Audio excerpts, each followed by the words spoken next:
Jason Silva is a television personality, maker, and public speaker whose goal is and has been to use technology to excite people about philosophy and science. He uses a variety of different platforms to do so, including a web series that can be found on YouTube called Shots of Awe, which is where I found my third source. That's two fingers, third source. A video called The Hidden Truth About Technology, which is basically a response to technology's critics.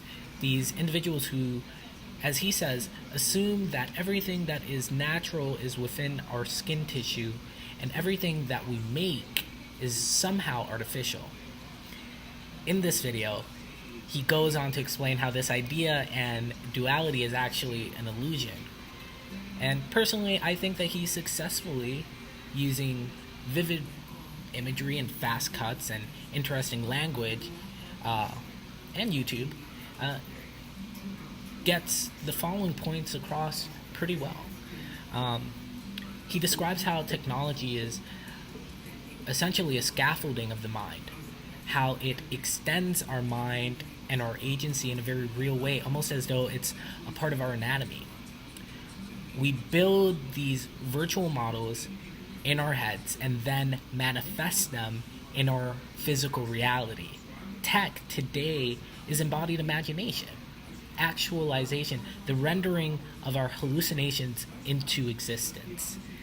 And we're distributing this mindness across the world. Technology is mind expansion. We're using these tools to extend our reach, and they've allowed us to spread ourselves across the universe. He believes that we are the technology creating species and that we shouldn't stand in our own way. So how does this topic fit into the larger conversation about intention versus end result? And I'll answer that question with another question.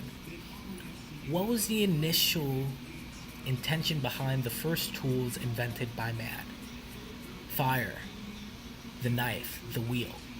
Whether it was just to keep us warm, to cook our food, or to help move one rock from one side of a field to the other, what the invention of those first few tools set in motion could not have been predicted by the first men and women who roamed this planet, and it definitely wasn't a part of the initial plan.